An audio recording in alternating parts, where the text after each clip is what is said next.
The mysterious disappearance of a Saudi dissident and Washington Post contributor is having global consequences.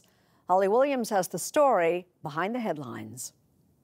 It began with a mysterious disappearance. Jamal Khashoggi, a Saudi Arabian citizen and US resident, went to the Saudi consulate in Istanbul, Turkey 12 days ago. He apparently needed paperwork to marry his Turkish fiancée.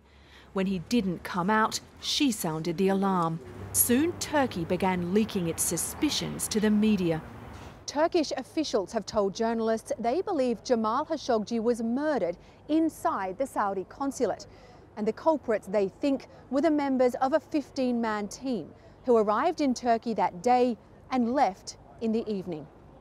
On Wednesday, this surveillance video emerged, appearing to show Khashoggi entering the consulate building and a van leaving around 2 hours later, reportedly a focus of the investigation. Turkish media printed the names and faces of what they called the Saudi assassination team. We can't independently verify the details. On Saturday, a Turkish newspaper claimed officials had an audio recording of Khashoggi being tortured and killed. Turkish investigators are still demanding access to the consulate. Turkey and Saudi Arabia are rivals for influence in the Middle East. Saudi Arabia calls allegations that it killed Jamal Khashoggi lies. The journalist was once a Saudi government insider, but had gone into self-imposed exile in the US last year.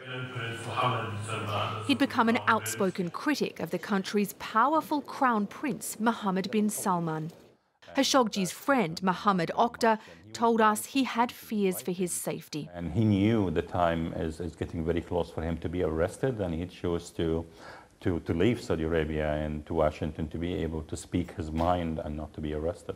The Crown Prince has launched a series of social reforms in Saudi Arabia, including allowing women to drive.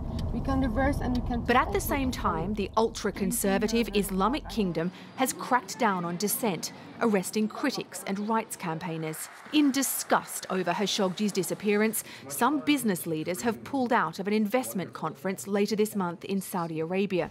But President Trump, who also has Saudi business ties, says he does not want the US to cancel lucrative military contracts with the kingdom. Our first hope was that he was not killed, but maybe that's not looking too good, right?